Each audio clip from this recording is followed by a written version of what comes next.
Hello guys, मैं हूं समीर। आज मैं आपसे शेयर करने वाला हूं कुछ पर्सनल एक्सपीरियंस जो कि मैंने इंटरव्यू में HVAC के इंटरव्यू में फेस किया है। तो आज मैं कुछ क्वेश्चंस नोट डाउन किया हूं जो कि मुझसे HVAC के इंटरव्यू में पूछा गया था।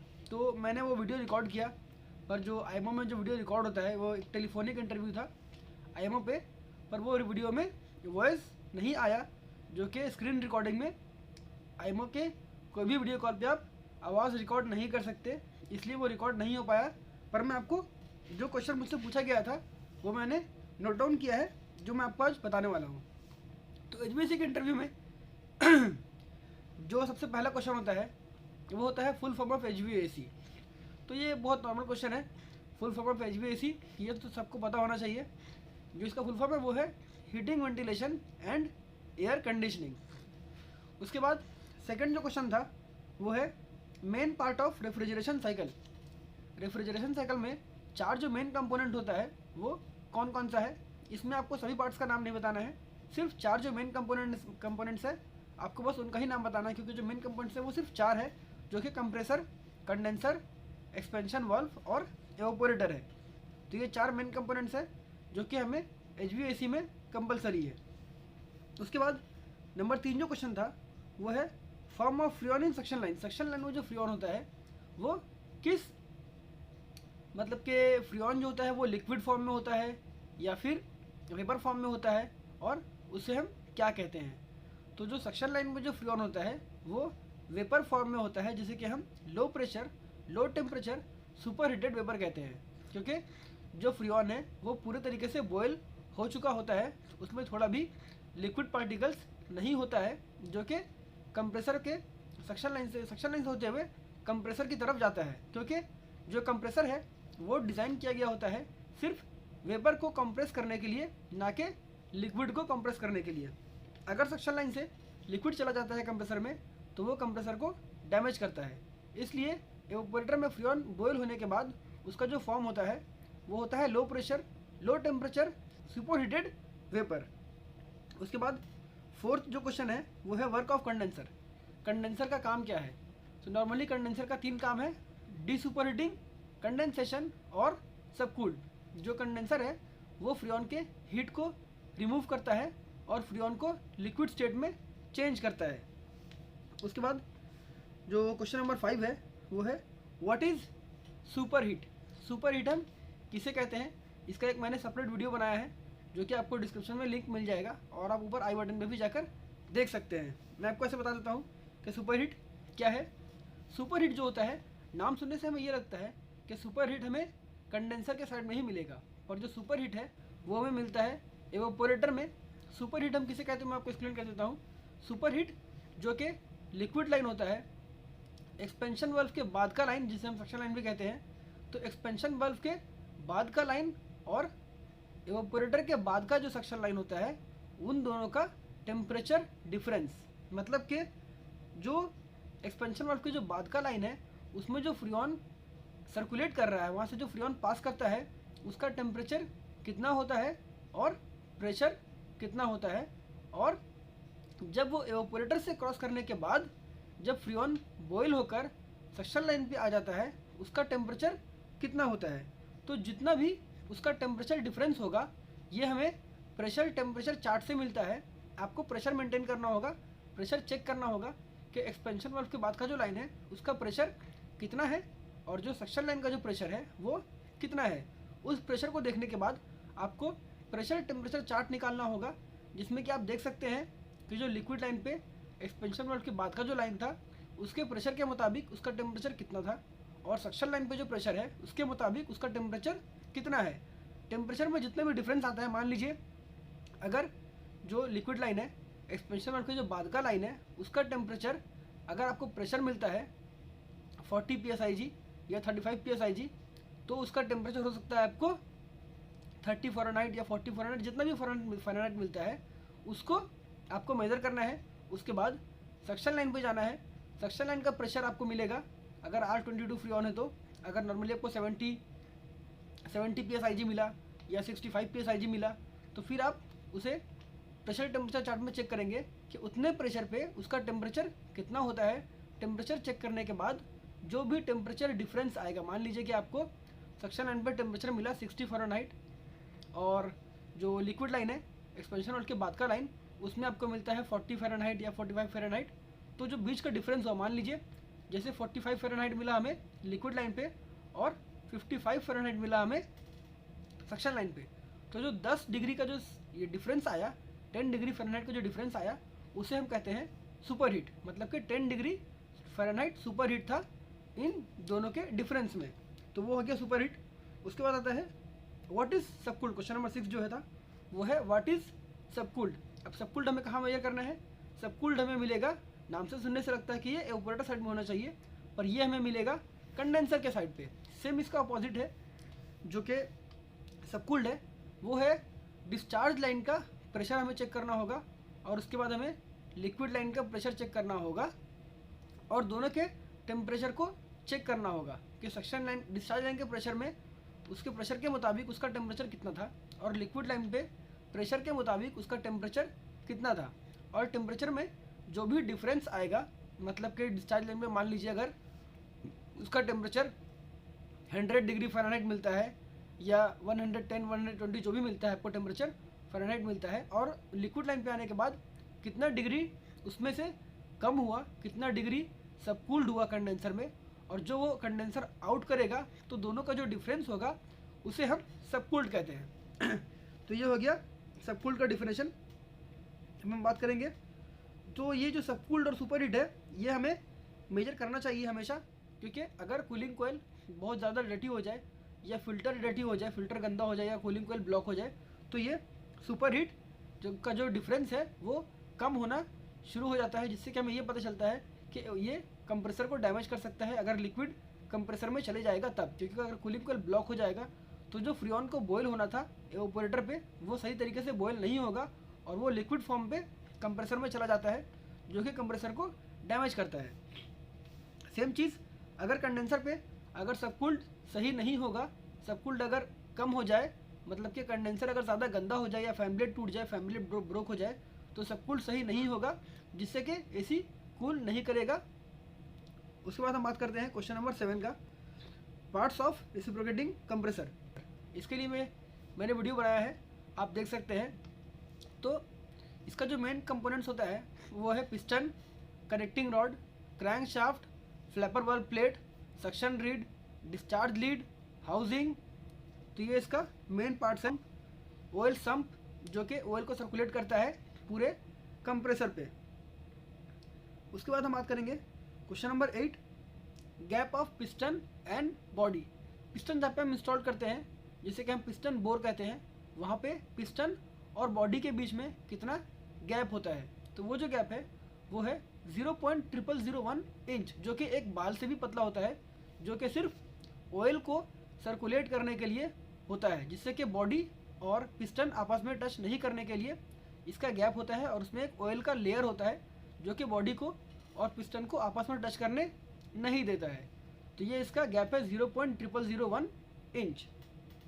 उसके बाद हम बात करेंगे question number 9, single line diagram, जो कि मुझसे पूछा गया था कि सिंगल लाइन डायग्राम आप प्रैक्टिकली एक पेपर पे बनाकर दिखाएं। तो सिंगल लाइन डायग्राम क्या है? सिंगल लाइन डायग्राम जिसे कि हम कंट्रोल वायरिंग भी कहते हैं। कंट्रोल वायरिंग में सिंगल लाइन डायग्राम होता है जो कि सीरीज कनेक्शन होता है। तो इसमें आपको डायग्राम बनाकर दिखाना है सिंगल लाइन डायग्राम में, जो कि कंट्रोल वायर इंडोर से आउटडोर के लिए आता है। जैसे कि मैंने आपको बहुत सारी वीडियो में बताया है कि एक वायर इंडोर स्टार्ट होने के बाद वो वायर इंडोर से आउटडोर तक आता है और वो आउटडोर के सर्किट को कंप्लीट करता है। अगर उस पर HP switch, LP switch, defrost switch नहीं लगा हुआ है तो वो डायरेक्ट कॉन्डक्टर पे इन करता है, या फिर अगर उस पर HP स्विच, LP स्विच और डिफ्रोस्ट स्विच लगा हुआ है तो वो तीनों पे 1 by 1 पास करेगा, तो उसके बाद वो आएगा कॉन्डक्टर पे। अगर वो इंडोर से निकल कर आता है तो वो HP स्विच पे जाएगा, इन करेगा, HP स्विच से आउट होगा, LP स्विच पे जाएगा, LP स्विच से आउट होगा तो फिर वो डिफ्रोस्ट स्विच पे जाएगा, डिफ्रोस्ट स्विच से आउट होने के बाद फिर वो आएगा कॉन्डक्टर के A2 कॉइल पे, जो कि कॉन्डक्टर को स्टार्ट करता है। उसके बाद question number 10, why we use heater in compressor. हम कंप्रेसर में हीटर को क्यों यूज़ करते हैं? कंप्रेसर में हीटर को हम यूज़ इसलिए करते हैं कि कंप्रेसर का जो ऑयल है वो ज़्यादा ठंडा नहीं हो जाए, चिलर पे कभी भी कंप्रेसर पे ऑयल हीटर यूज़ किया ही जाता है। स्प्लिट एसी में नॉर्मल जो छोटा स्प्लिट एसी होता है या विंडो एसी होता है उसमें आपको कंप्रेसर में हीटर नहीं मिलेगा, पर चिलर में आपको कहीं पे भी बिना हीटर के कंप्रेसर आप रन नहीं कर सकते जब तक कि उसका ऑयल का टेम्परेचर जितना चाहिए, जो रिक्वायरमेंट है कंप्रेसर के हिसाब से उसका ऑयल का टेम्परेचर, जब तक वो ऑयल टेम्परेचर मेंटेन नहीं होगा चिलर स्टार्ट नहीं होगा।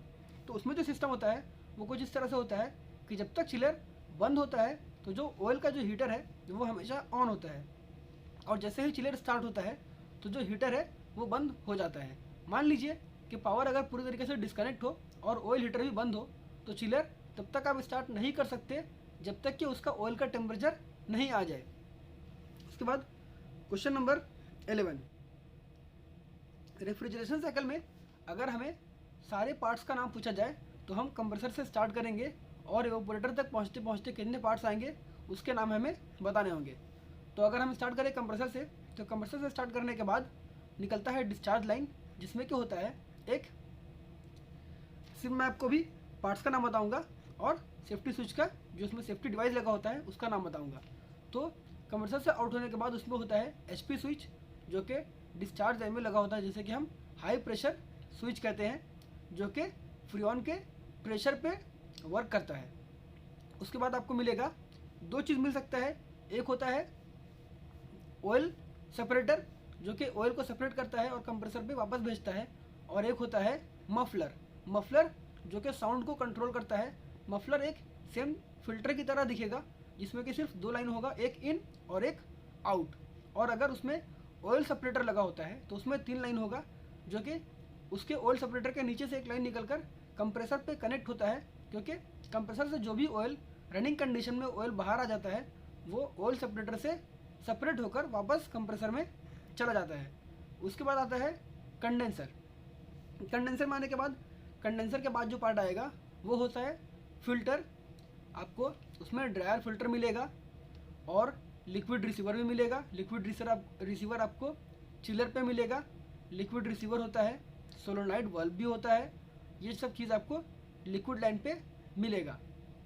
अब ड्रायर फिल्टर के बाद जब हम क्रॉस करेंगे तो वो आएगा एक्सपेंशन वाल्व पे। एक्सपेंशन वाल्व भी हो सकता है, कैपिलरी ट्यूब भी हो सकता है। अगर वो कोई छोटी एसी है तो उस पर कोई कैपिलरी ट्यूब मिलेगा, और आपको अगर कोई बड़ा एसी है तो उसमें आपको एक्सपेंशन वाल्व देखने को मिलेगा।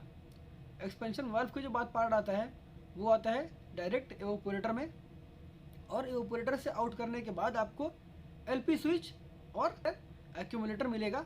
एक्यूमुलेटर कंट्रोल करता है फ्रीऑन को कि अगर कोई भी लिक्विड एवापोरेटर से पास करने के बाद कंप्रेसर में इन करना चाहे तो पहले वो एक्यूमुलेटर पे स्टोर होगा और बॉयल होने के बाद ही वो कंप्रेसर तक जा सकता है। जब तक कि वो पूरे तरीके से बॉयल नहीं हो जाए, वेपर नहीं बन जाए, वो कंप्रेसर पे इन नहीं करेगा, वो स्टोर रहेगा एक्यूमुलेटर पे। उसके बाद जो क्वेश्चन था वो है एचपी और एलपी स्विच का एचपी और एलपी स्विच नॉर्मली ओपन होता है या नॉर्मली क्लोज होता है। ये क्वेश्चन बहुत ज़्यादा पूछा जाता है इंटरव्यू पे कि अगर एचपी स्विच और एलपी स्विच है वो नॉर्मली ओपन कंडीशन में होता है या नॉर्मली क्लोज कंडीशन में होता है। जिस पे दो कंडीशन है, अगर एचपी स्विच और एलपी स्विच किसी सिस्टम पे इंस्टॉल किया गया है, मतलब कि एक पैकेज ऐसी है उसमें एचपी स्विच और एलपी स्विच लगा हुआ है और वो सिस्टम रनिंग था, मतलब कि रनिंग कंडीशन पे है, उसमें फ्रीऑन जितना चाहिए फ्रीऑन चार्ज किया हुआ है और सिस्टम नॉर्मली अभी ऑफ कंडीशन पे है, वर्क नहीं कर रहा है, पर उसमें जो फ्रीऑन है सब कुछ उसमें प्रेशर मेंटेन है, तो वैसे कंडीशन पे जो एचपी स्विच है और एलपी स्विच है वो हमेशा नॉर्मली क्लोज रहेगा, ओपन नहीं रहेगा। नॉर्मली क्लोज का मतलब होता है कि अगर उसके एक वायर पे हम करंट देंगे तो वो करंट को आगे पास करेगा, मतलब कि अगर आप दोनों का कंटिन्यूटी चेक करते हैं आपको कंटिन्यूटी मिलेगा। एक साइड से अगर हम पावर इन करेंगे तो वो दूसरे साइड से पावर को आउट करेगा, चाहे वो एचपी स्विच हो या फिर एलपी स्विच हो। अगर वो सिस्टम पे इंस्टॉल्ड है तो वो हमेशा नॉर्मली क्लोज होगा, नॉर्मली ओपन नहीं होगा। अगर एचपी स्विच और एलपी स्विच ओपन कर कर कहीं पे रखा हुआ है, वो सिस्टम पे कनेक्टेड नहीं है, उसमें कोई भी फ्रीऑन का प्रेशर नहीं है, तो यहाँ पे थोड़ा डिफरेंस आ जाएगा। जो एलपी स्विच है वो एनो हो जाएगा, मतलब कि नॉर्मली ओपन हो जाएगा, उसमें फ्रीऑन का प्रेशर नहीं होगा, तो वो डिस्कनेक्टेड रहेगा। पावर अगर हम एक साइड से इन करते हैं तो वो पावर दूसरे साइड से आउट नहीं करेगा, वो ओपन हो जाएगा, मतलब कि वो ओपन सर्किट बन जाएगा। और जो HP स्विच है वो नॉर्मली क्लोज कंडीशन में रहेगा, वो क्लोज सर्किट रहेगा। अगर हम पावर इन करेंगे तो वो पावर दूसरे साइड से आउट करेगा। ऐसा इसलिए है क्योंकि जो सक्शन लाइन पर जो लगता है LP स्विच, उसमें मिनिमम प्रेशर 45 PSI होना चाहिए। अगर सिस्टम R22 फ्रीऑन पे रन कर रहा है तब ये डिपेंड करता है फ्रीऑन पे कि जो सिस्टम है वो कौन से फ्रीऑन पे रन कर रहा है, उसी हिसाब से HP स्विच और LP स्विच भी सेलेक्ट करना पड़ता है। तो अगर सिस्टम का जो LP स्विच है उसमें अगर मिनिमम प्रेशर 45 PSI नहीं रहेगा तो वो नॉर्मली ओपन हो जाएगा। जब तक कि इसमें 45 PSI प्रेशर नहीं बन जाता वो क्लोज नहीं होगा। इसलिए अगर हम उसे ओपन करके कहीं पर रख दें तो उसे 45 PSI प्रेशर नहीं मिलेगा, इसलिए वो नॉर्मली ओपन हो जाता है। और जो HP स्विच है वो 0 से लेकर 300-350 तक क्लोज रहता है, और अगर 350 से ऊपर प्रेशर बढ़ जाए तब वो नॉर्मली ओपन हो जाता है, मतलब कि जो उसका कनेक्शन है वो ओपन हो जाएगा। उसके बाद अगर हम उसको पावर इन करते हैं तो वो पावर को आगे आउट नहीं करेगा। तो जब तक कि वो ओपन रखा हुआ है वो नॉर्मली क्लोज रहेगा, तब तक जब तक उसके अंदर मोर देन 350 प्रेशर नहीं आ जाए वो ओपन नहीं होगा। तो ये कुछ क्वेश्चन थे जो कि मुझसे इंटरव्यू में पूछा गया था। अगर वीडियो अच्छी लगी हो तो वीडियो को लाइक करें। अगर आपको इसमें कोई भी कन्फ्यूजन हो, किसी के भी बारे में आपको अगर डिटेल में जानना हो तो मुझे ज़रूर कमेंट करें, मैं उस पर वीडियो ज़रूर बनाऊँगा। तो आज के लिए बस इतना ही। अगर वीडियो अच्छी लगी हो तो वीडियो को लाइक करें, चैनल को सब्सक्राइब करें और बेल आइकन को जरूर प्रेस करें ताकि मेरे आगे आने वाली वीडियो की अपडेट अब तक ज़रूर पहुँचे।